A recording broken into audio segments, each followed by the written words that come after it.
और जयपुर से एक बड़ी खबर इस वक्त सामने मिल रही है, जहां रोड रेस के मामले में शाहरुख नाम के एक व्यक्ति ने दोस्तों के साथ मिलकर एक स्कूटी सवार की पीट कर हत्या कर दी। घटना के बाद इलाके में तनाव का माहौल है। लोगों ने इलाके में प्रदर्शन किया है और आरोपी के खिलाफ बुलडोजर एक्शन की मांग की है। इस बीच मृतक दिनेश की मां बेहोश हो गई, उन्हें एम्बुलेंस से अस्पताल ले जाया गया। इस वक्त की बड़ी खबर आपको बता रहे हैं जयपुर से। गुस्साए लोगों ने इसके बाद थाने का घेराव किया है। शास्त्री नगर पुलिस थाने से यह बड़ी खबर।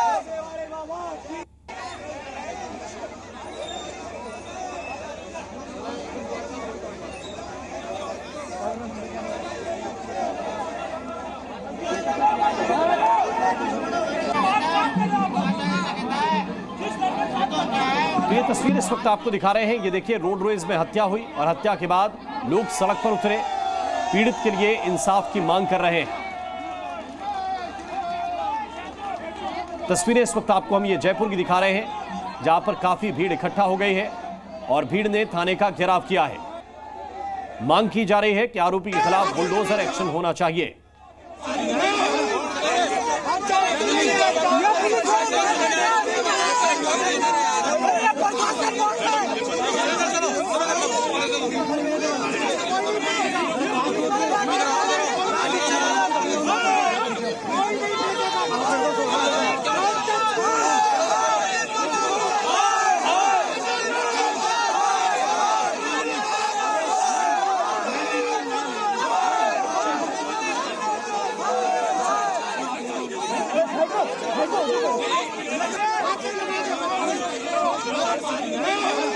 बुलडोजर किन पर चलाने की बात है। मैं मीडिया के भाइयों से निवेदन करना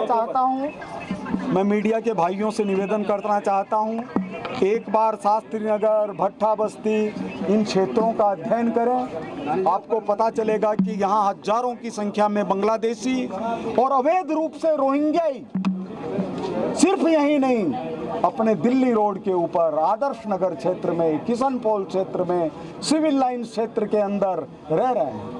एक दिन बुलडोजर तो इन पर चलाना ही पड़ेगा। क्या हम रोहिंग्याओं को यहाँ पर रहने देंगे? रात्रि को दो अपराधियों की बात थी, तो एक अपराधी रात्रि को ही पकड़ लिया। एक अपराधी जो है वो पकड़ से ज़्यादा दूर नहीं है, और किन कारणों से विवाद हुआ, किन कारणों से घटना घटी, वो जांच का है। दूसरा, पोस्टमार्टम रिपोर्ट आने के बाद ही कुछ बातें सामने आएगी, तो अभी पोस्टमार्टम रिपोर्ट का इंतज़ार है। और साथ में कुछ लोगों की शिकायत है कि इस प्रकार के यहाँ पर अपराधी किस्म के लोग यहाँ रहते हैं, तो उसकी भी कहीं ना कहीं जांच करेंगे। कोई बांग्लादेशियों की भी बात आई, कोई औरों की भी आई, तो अब उन्होंने शिकायत की है, तो शिकायत के आधार पे सारे विषयों को देखा जाएगा और तथ्यों के आधार पे कार्रवाई होगी। अपराधी कोसों दूर नहीं है, और राजस्थान में हो या राजस्थान के बाहर हो, अपराधी बच नहीं सकते। ये बात भी आप सुन रहे थे। जो जनप्रतिनिधि हैं वो घटनास्थल पर पहुंचे हैं, थाने का घेराव किया गया है, मांग की गई है कि बुलडोजर एक्शन होना चाहिए, और ये क्यों हुआ इसकी जड़ तक भी जाने की जरूरत है।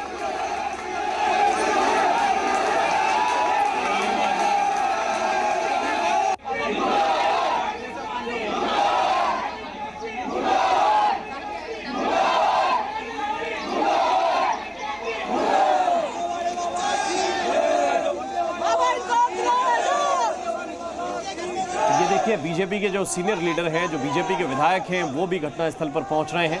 और रोड रेस में बताया जा रहा है कि एक स्कूटी सवार दिनेश, जिनका नाम था, उनकी पीट कर हत्या कर दी गई, जान से मार दिया गया।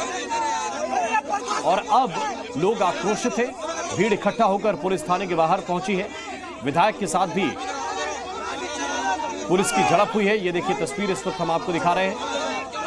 पीड़ित परिवार की मदद का ऐलान विधायक की ओर से किया गया है। बीजेपी के विधायक गोपाल ने घोषणा की है कि वो पीड़ित परिवार की मदद करेंगे हर संभव। परिवार के सदस्य को नौकरी भी मिलेगी, इनके लिए एक डेयरी भी आवंटित की जाएगी, ये भी कहा गया है। और ये देखिए, ये तस्वीर इस वक्त हम आपको दिखा रहे हैं, जहां पर इस वारदात को अंजाम दिया गया। और इसीलिए जयपुर में इस वक्त तनाव का माहौल है। और जब बुलडोजर एक्शन पर सवाल पूछा गया बीजेपी विधायक से, तो उन्होंने कहा कि यहां बड़ी संख्या में रोहिंग्या रहते हैं बांग्लादेशी रहते हैं, क्या उनको रहने दिया जाए? इस पूरी घटना को लेकर पुलिस का पक्ष क्या है, पुलिस की बात आपको सुनाते हैं। मृतक दिनेश स्वामी हैं, 36 ईयर ओल्ड। रात के 9:30-10 बजे की बात है। ये कोई स्कूटी से जा रहे थे, एक इनके साथी थे जितेंद्र, उनके साथ जा रहे थे। तो एक खड्डा आया था, उस खड्डे के कारण सामने से जो ई रिक्शा आ रहा था उससे इनकी से थोड़ी टक्कर हो गई। तो उसमें कोई 2-3 व्यक्ति जो बैठे थे उनसे चकासुनी हुई और इनसे आपस में कुछ सामान्य मारपीट हुई। सामान्य मारपीट होने के बाद बस 2-3 मिनट में ही जो आसपास वाले थे उन्होंने छुड़वा भी दिया और ये सारे अपने अपने घर चले गए। घर जाने के बाद में उनके साथ कहीं आधे घंटे बाद में कहीं पेन हुआ, कोई या इंटरनल कोई इंजरी हो सकती है या फिर उनको अटैक आया हो, तो फिर इनको हॉस्पिटल लेके गए कांवटिया, तो वहाँ पे उनकी डेथ हो गई। तो ये पुलिस के अधिकारी बता रहे हैं कि मारपीट हुई थी, मारपीट के बाद घर गए और घर जाकर उनकी तबीयत बिगड़ी। इसके बाद दिनेश नाम के दिनेश स्वामी, लगभग उम्र 36 वर्ष है, उनकी जान चली गई। ये देखिए, ये तस्वीर भी इस वक्त हम आपको दिखा रहे हैं। ये मृतक दिनेश स्वामी हैं जिनकी जान गई है। उम्र पुलिस ने लगभग 36 वर्ष बताई है। बताया जा रहा है कि ये अपने एक साथी के साथ स्कूटी से जा रहे थे और ई रिक्शा पर सवार कुछ लोगों के साथ इनका विवाद हुआ। विवाद के बाद मारपीट भी हुई और मारपीट के बाद जब दिनेश अपने घर गए तो इनकी तबीयत बिगड़ी और फिर इन्हें बचाया नहीं जा सका। तो ये तस्वीर इस वक्त बता रही है कि जिस शख्स की हत्या हुई है उसके लिए इंसाफ की मांग करते हुए भीड़ इकट्ठा हुई है। थाने के बाहर घेराव किया गया है और बीजेपी के विधायक भी घटनास्थल पर पहुंच रहे हैं। रोड रेस में मर्डर हुआ और इस वारदात के बाद बुलडोजर एक्शन की मांग भी उठ रही है। बुलडोजर एक्शन को लेकर जब सवाल पूछा गया बीजेपी के विधायक से, उन्होंने कहा कि ये इसलिए जरूरी है क्योंकि यहाँ पर रोहिंग्या आकर बसे हुए हैं और वो आए दिन इस तरह की घटनाओं को अंजाम देते हैं, लॉ एंड ऑर्डर को अपने हाथ में लेते हैं और इसीलिए इस तरह के एक्शन की आवश्यकता है। अब देखना यह है कि पुलिस इस मामले को लेकर किस तरह की कार्रवाई आगे करती है, लेकिन इस वक्त तो वहां पर तनाव की स्थिति है और वजह है रोड रेस में मर्डर, जिनकी तस्वीर इस वक्त हम आपको दिखा रहे हैं। इनका नाम है दिनेश स्वामी और दिनेश अपनी स्कूटी से जा रहे थे रात में तकरीबन 9:30 बजे के आसपास। उसी वक्त इनके साथ मारपीट की गई थी।